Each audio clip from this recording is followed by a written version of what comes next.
PDS Prabhu.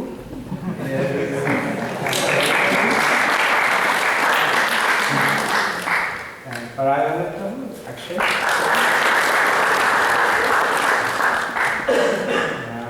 Jason Prabhu is Guru.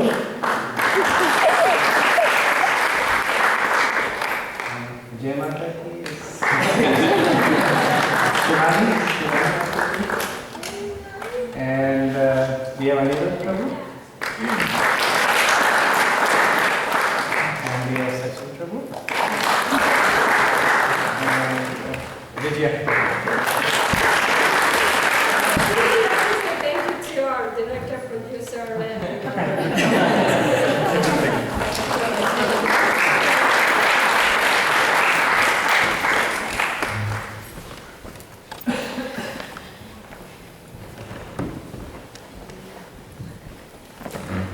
So I think one thing that we can understand is that there are different levels of saying no to Krishna, and based on analysis done by Bhakti Vinod Thakur in Bhakti Aloka, there are 4 levels in which we say no to Krishna. So this is also a pop quiz. So the first level, this is Jason conversation. What do you think that level is? Senses. Any other thoughts, ideas? What level is it?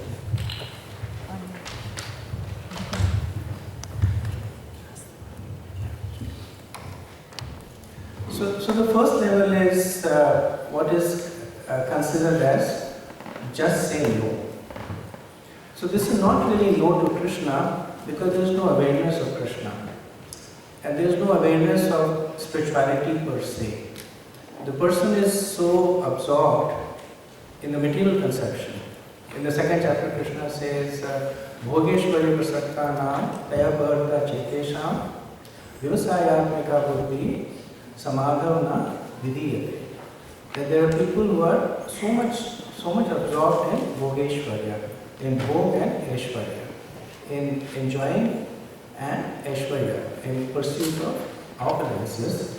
Taya bharta chetesham. The consciousness will never take to spiritual pursuits. Later on in the 16th chapter, the Divine and Demonic Nature, he elaborates a little bit more. That in the 13th verse he says that how does this mentality manifest? And he says, Ishvaram Maham Bhogi, Sittoam Balvan Sukhi. That such a person says that I am God. Ishvaram Maham Bhogi, I am the enjoyer. Sittoam, I am perfect. Balvan, I am the strongest. Sukhi, I am happy. I am the happiest of the happy. So the reason Bhakti Vinod Thakur says is because of dushkruto, dushkrat utho, because of contaminations that come from past sinful activities, because of anarthas that come from past sinful activities, and the root cause for it is lack of atmagya. That because they consider, so this is the conception of Atmavan Manyate, Atmavan Jagat Manyate. That as I consider myself, I consider the world to be. So I consider myself, I look at myself, I am made of matter. I look at everybody around me, made of matter. And so I extrapolate and say that this whole world is nothing but matter. In Srimad Bhagavatam, Sukadeva Swami says that Deha Bhakti Kalatra Desh Atma Shainasya Satswati Tesham Pramato Nidanam Pashyanapi na Pashyati. That such people are Deha Bhakti Kalatra Desh. Deha is your body, Apatya is your children, Kalatra is wife, and Adesh means connected to. So Pramato, very very connected to Deha Apatya Kalatra. Why? Because they lack Atmagya. because they lack this understanding that they are not the body but the soul. So in the Bhagavad Gita, if you remember, when Arjuna surrenders to Krishna, what is the very first instruction that Krishna gives him?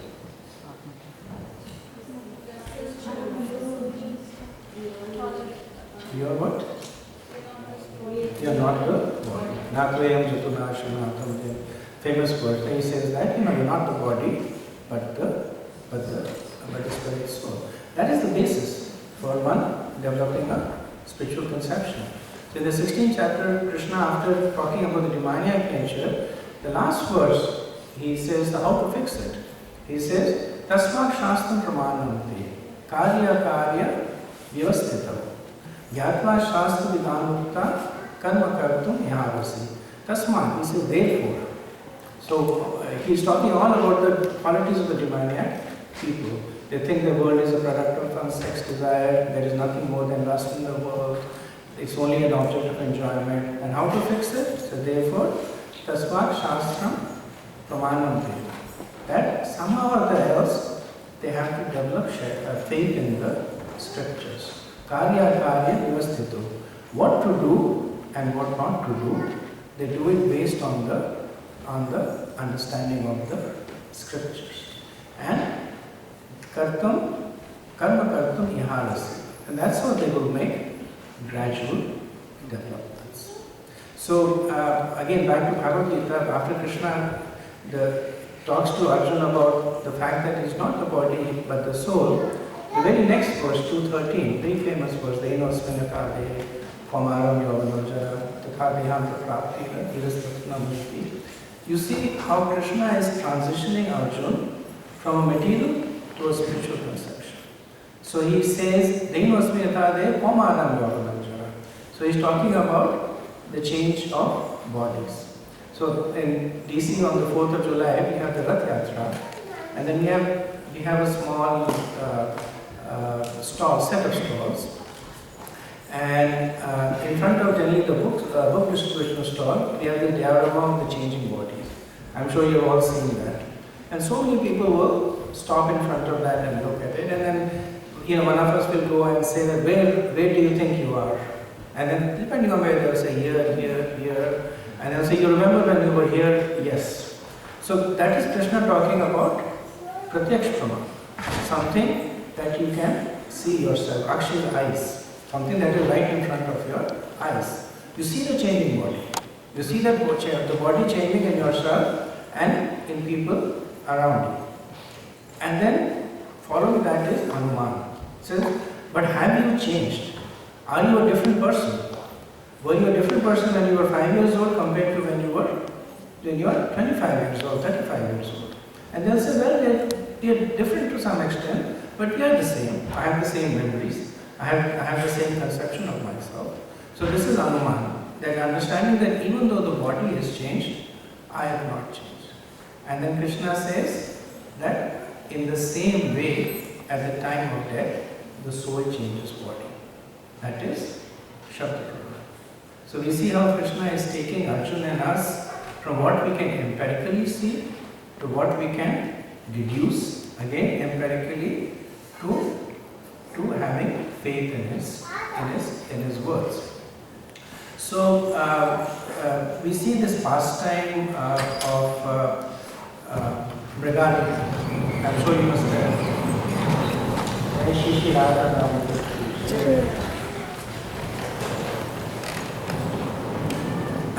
So you've seen the past, you've heard of the pastime of Bhayahari.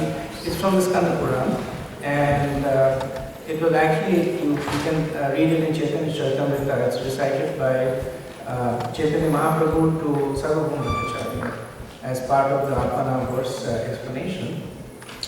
And Nagari is like a very cruel hunter, and he has this special skill of hunting animals in a way that they are incapacitated but not fully dead. So their death comes with a lot of suffering. And then Narada Muni comes and sees it, and then he goes to Nagari and he says, why are you shooting the animals in this way? And he said, well, that's what I've learned from my father. It's a special skill that I have. And he's so much taken by Nagari that he says, you seem to be like a nice person, so you can take any of these animals that you want. And if you don't like them, I have more animals in my hut, and skins, and you can take them also. And then Nagari introduces him to the concept of sin. And he says, do you realize that by doing those, you are incurring so much sin? So what is the next instruction that Nagari gives, Nagari? Anybody? What's the next instruction? Fully kill. So he does not say give up killing. He does not say chant Hare Krishna. He does not say become a pure devotee. So even fully killing is a sinful activity. But from more sin to less sin. And how does Nagari react to that? He says, okay, but what else can I do? And then Nagari says, you break your vow. He said, but if I break my vow, how will I eat? So we see that Nagari, who is an expert preacher, takes him through the various levels gradually. And of course, because of the influence of Nagari, the advancement through the levels is very, very rapid. But you can see that Nagari is taking him from the way Nagari is just say no, because he wasn't even aware that he is doing sinful activities. He wasn't even aware of the spiritual conception, and Nagari introduced him to the notion of that there is something above everything that you empirically see. So this is the so to speak the first stage of a category of people who just say no. Second category. What do you think is the second category? The Jai Mata.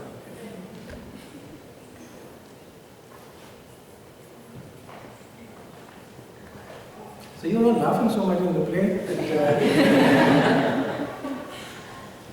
So the second category is saying no to yes to Krishna.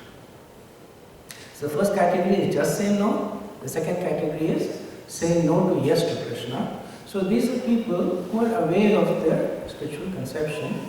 They surrender, but not to Krishna. So the 7th chapter Krishna speaks about them. He says, Namam Dushkita no moda prapadyante naragama maya partha jnana asvarik bhava ashrita. 4 kind of people, and he calls them Dushkita no. So in the purport of the Prabhupada says that they are Kirtanos.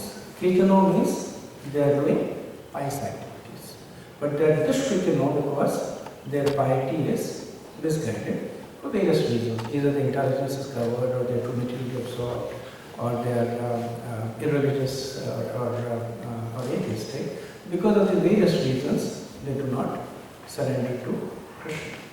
And Krishna says that he calls such people by different, not very complimentary terms, like Alpavedishu, meant people of limited intelligence, Mudhas, calls them foolish. In that verse, he said, Namam, what's the verse? Naham Prakasha Sarvasya Yogamaya Samavita Yomayam Nam Janati Loko Ma Ajamavyaya. He says, for such people, I am covered by my Maya. Because they do not surrender to me, I hide myself. And even though Krishna says that their faith is coming from me, but they are still, so he says, Yepi anya devata bhakta yajante shraddhayandita teyapi mam eva pantaya yajante avidipurvaka. He says that they may be worshipping anya devata, shraddhayandita, with faith, teyapi mam eva pantaya. It's all coming from me, but yajante avidipurvaka, that they are doing it incorrectly. And because they are doing it incorrectly, they will ultimately not be able to realize the true purpose of following the scriptures. Krishna says that eventually they will fall. He says,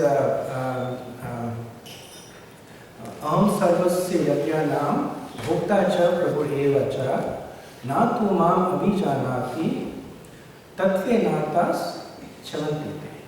That one who does not understand my position of being Bhaktaram and Yajna, the ultimate beneficiary of the sacrifices, so it's not the holding pattern.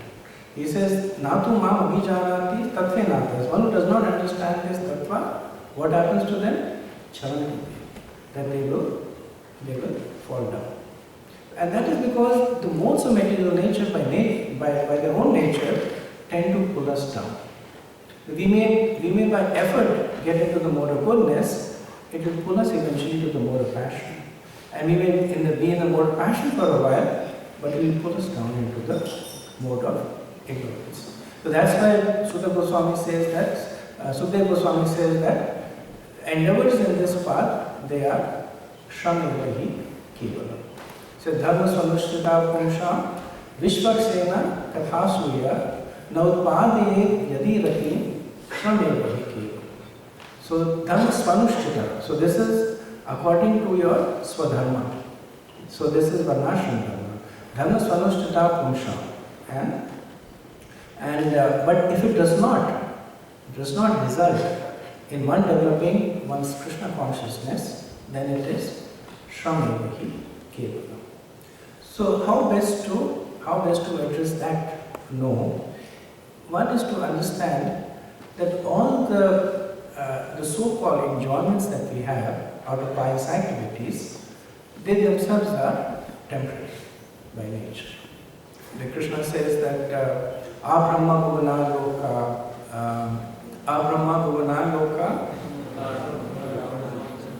one person only. Abrahma bhuvana loka punarāgatuna arjuna mam upetya tu kaunteya punarjanmana vidyate.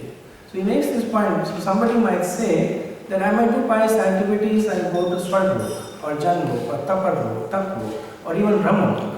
And Krishna says, Brahma bhuvana loka. From Brahmalok, all the lokas, they are punarāgatuna. They are basically caught in the cycle of birth and death unless you surrender unto me.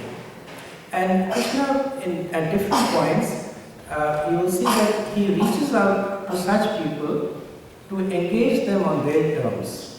If somebody is looking for mukti, he says, come to me for mukti. In the Bhagavatam it is said that akam sarvakamo va mokshakamo dharadi tivrena bhakti yogena yajate purusham. Whether you are akam, sarvakam or mokshakam, whether you are a devotee, whether you are a karmi or whether you are a jnani, any of your conceptions, tivrena bhakti yogena, you will achieve it very quickly by the execution of bhakti yoga. Like in the 4th chapter, as soon as Krishna talks about himself, he says that jankarmucha medevyam evam yo veti tatvata takta deham punarjanam neti maam etiso arjuna. So a person who is looking to get liberation from this cycle of birth and death, this is an easy way to get out of it is just understand jankarmucha medevyam, and you will not have to take birth again.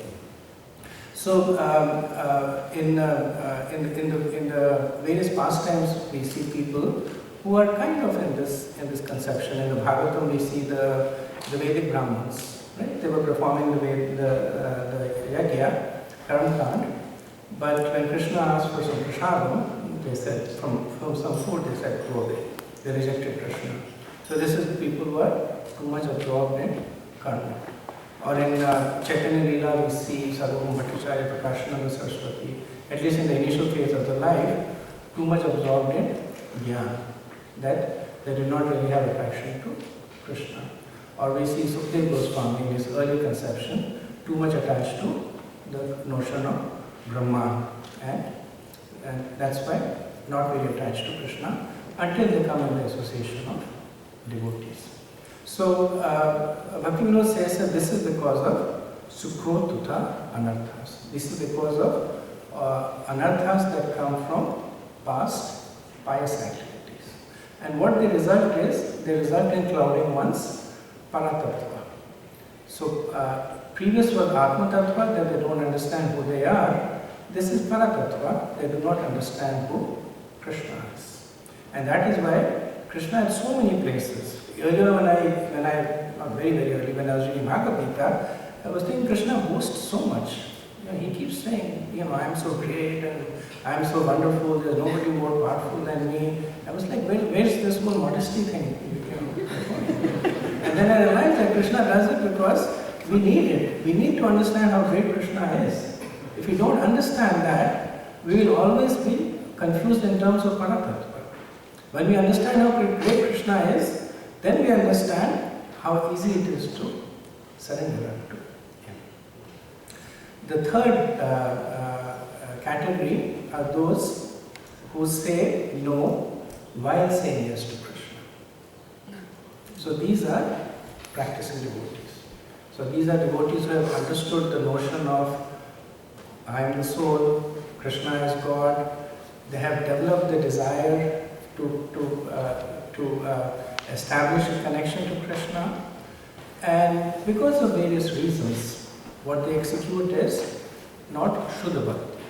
They execute Mishrit Bhakti, devotion that is mixed with material desires. Again in the 7th chapter, Krishna says, Chaturvidam Vachante Ma Ye Jana Sukritino Arjuna Arthvajitya Sur Arthati Jnanicha Bharadashara. Talks about 4 kinds of people. They are all devotees, but they are mixed devotees. In some cases, the bhakti is completely covered with material desires. That I need wealth, or I need knowledge. Or in some cases, the 4th jnani, the desire to know Krishna is there, but still, the desire for knowledge is there. So, this comes from what is known as apradhuta anarthas. So as we execute the process of bhakti, there are many angas in bhakti, and because of various offenses, whether it is offense to the holy name, offense to Vaishnava, offense to holy dham, offense in deity worship, because of various offenses, they manifest in us in covering our saying yes to Krishna. And the no that we say to Krishna, it comes in 3 broad categories. The first is what is known as Asat Krishna. So Asat Krishna is that we still have a desire for material enjoyment. And even though we know it's temporary, even though we know that it ends in taking us to a position not very conducive, but still we have that Asat Krishna.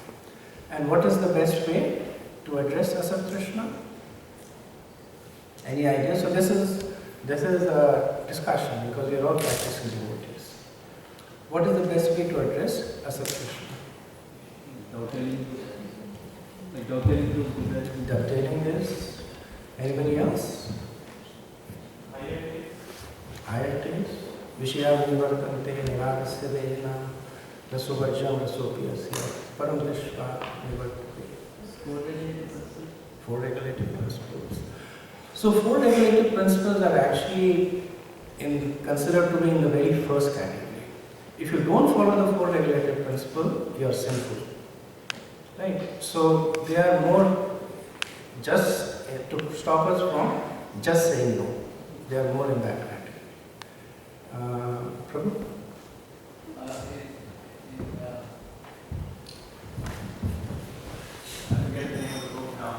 Bhaktivinoda Thakur says Tattva Vibrahma is the foundation issue, and then Asat Krishna comes from that. Yes. So having proper understanding of Tattva, Yes.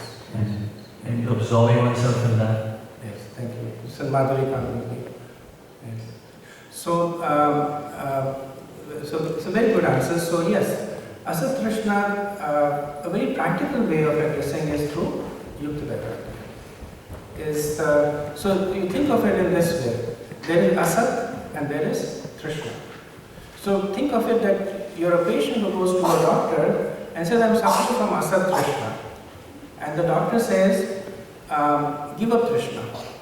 And you say, not really possible. Too many desires. And then the doctor says, give up Asat then. And you say, I wish I could, but challenges. So then what the doctor will say is, let me quote this Asat with Sat for you. And That way, you don't have to give up your Krishna, you don't have to give up Asat, but you will follow the path of Sat. Practical. Somebody very much attached to Puri Aloo, can't give it up. Right? So my deities will draw to Puri Aloo. Right? and that's how, that's how I'm developing that. So, Rupa Goswami, he gives the formal definition of this in Bhakti Rasamrita Sindhu. Anasaktasya Vishayam Yathartham Upayunchata Nirbandha Krishna Sambandhe Yukta Vairagyam Uchyate.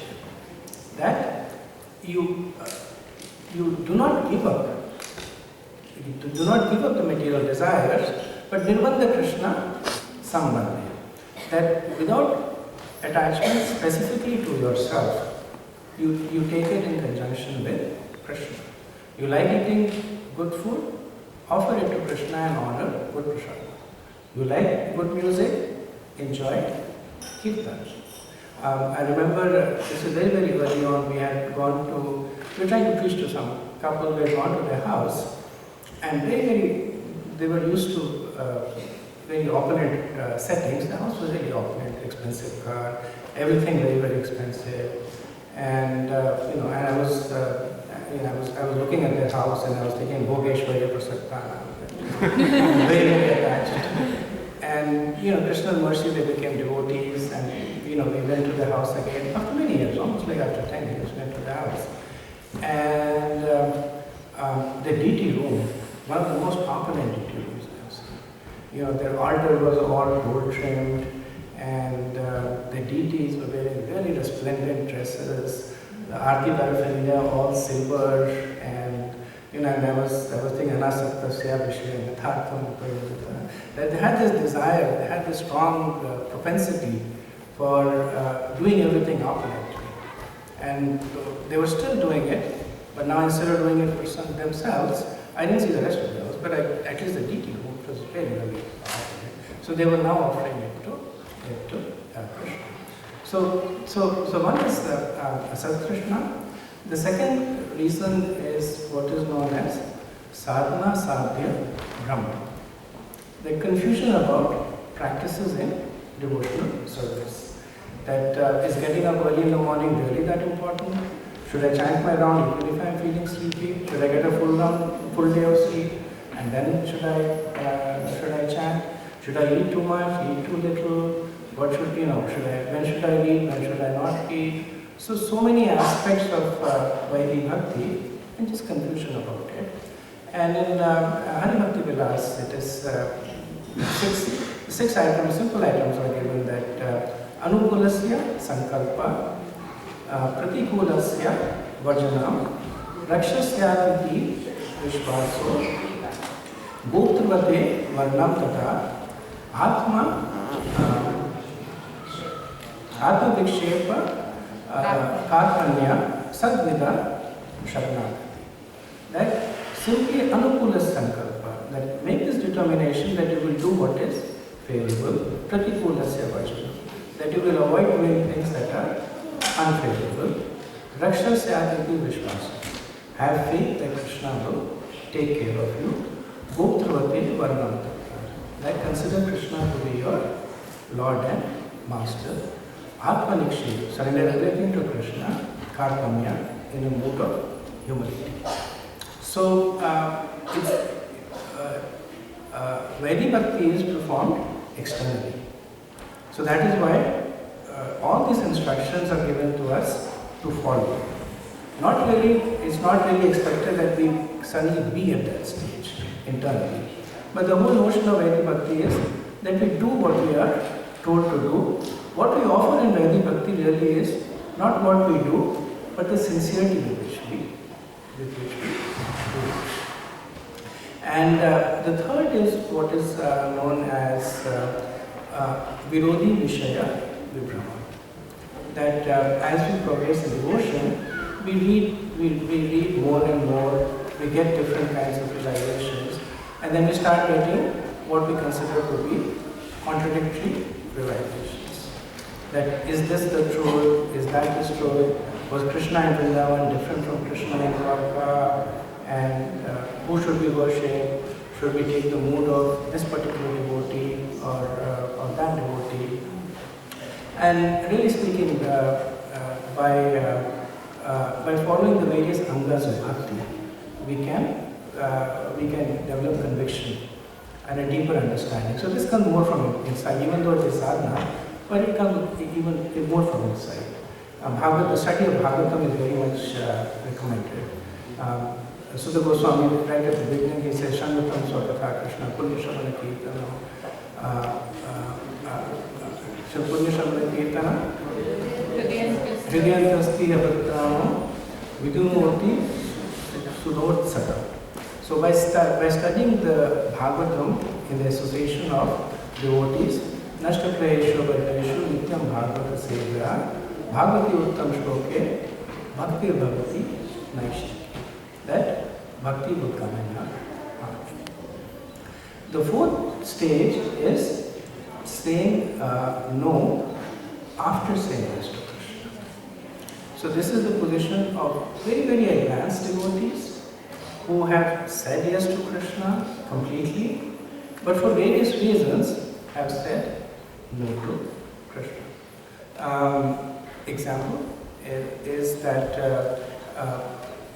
I was talking about the pastime of Maharaj Chitraketu, and later on he becomes Vritasura.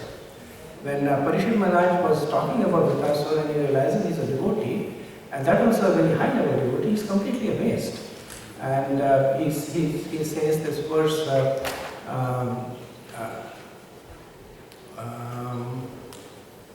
Siddhanam api siddhanam narayana parayana. Mukta Nam api Siddha Nam Narayana Parayana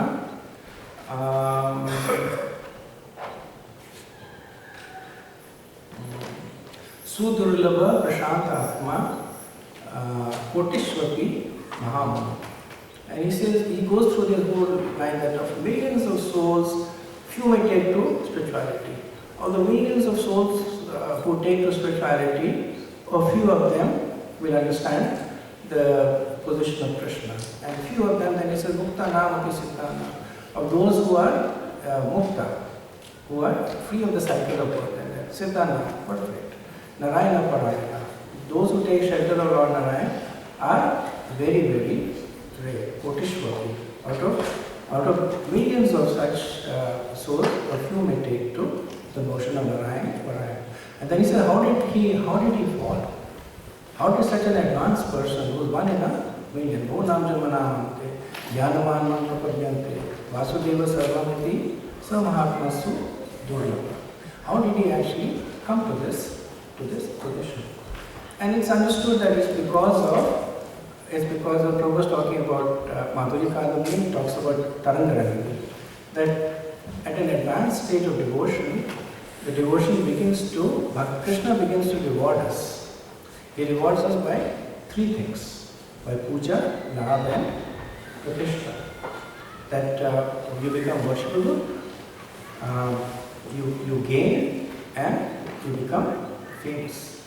So we see how Romaharshan, a very advanced devotee, his name Romaharshan means that Prabhupada explains was that his hair would stand at an end when he would do Krishna Katha. It's very at a bhava stage. But he's sitting on the Vyasthan, 88,000 stages, Naimisharan is sitting in front of him, Lord Balaram enters, and everybody gives obeisances but him. And not because he didn't understand the position of Lord Balaram, but he was like, I'm sitting on the Vyasthan, I'm representing Lord Narayana. So I'm also great. And because of that, he fell down. Or we see the case of Jai Vijay, that perfected devotees, residents of Vaikuntha Lok, reside guarding Krishna's innermost chamber, but yet they refused Lakshmi Devi entrance, they refused the four Kumaras entrance, and because of that, they fell. And similarly, we see the pastime of Bharat Maharaj, that at a very advanced stage, he took to Ekante Bhakti, he took to Bhakti in isolation, giving up the association of devotees, and eventually he also fell. So for such persons, Krishna takes care of them. Because they are at such a stage that they have completely surrendered to Krishna. Krishna says, don't worry, Ananya Shandayantasmam, Yejana Pavipasate, Tesham Nitya Bhaktanam Yogakshema Mahamaya. So Ananya Shantai was found that they are constantly thinking of me, and he says, I personally Yogakshema Mahamaya, that I preserve what they have and I carry what they lack. So Shiparam Bhavati Dharmatma Shashvak Shantam Vigachati Konteya Pratijani Name Bhakti Pranashati. That my devotees will never perish.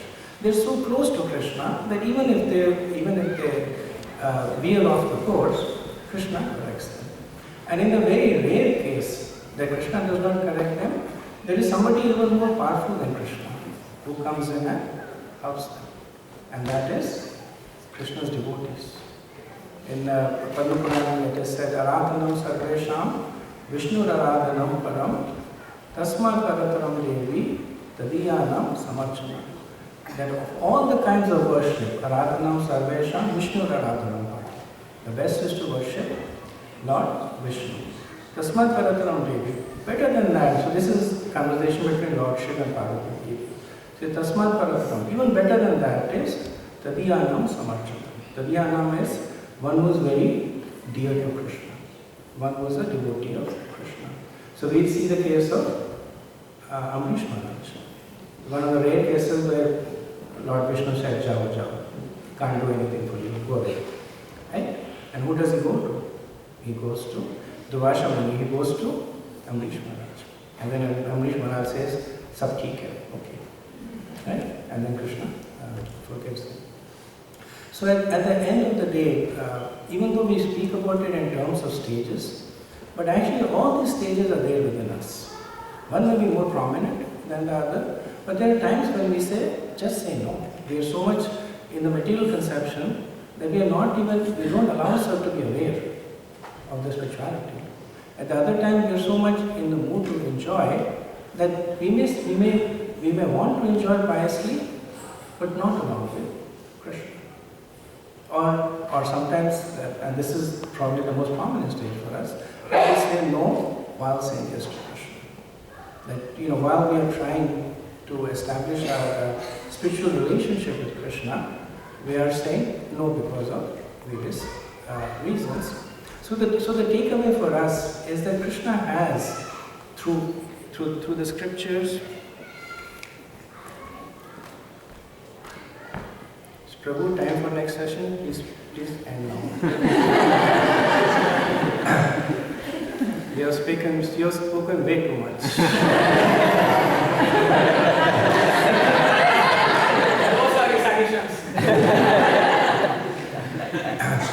So the understanding is that the acharyas have given us this stages, not really to judge others, but to help others also, but mostly to help ourselves. That they have given us, just like an expert physician, they give us the symptoms. Based on the symptoms, they say this is a disease. Based on the disease, they say this is the cure. So we have, based on the symptom, we can understand where we are at a particular given point of time and how we can apply ourselves to remediate it. So I'll end here and I'll see if I'll maybe take 3 questions. Yes, ma'am. Prabhu, as you were seeing... There's a mic. As we have seen the skit for the demigod worshippers, sometimes people perceive it as like devotees are exclusive and we don't consider other demigods, and especially when they're new and we want to invite them for God Diksha, it becomes more difficult for me to connect to them. Thank you. So the understanding is that we are exclusive.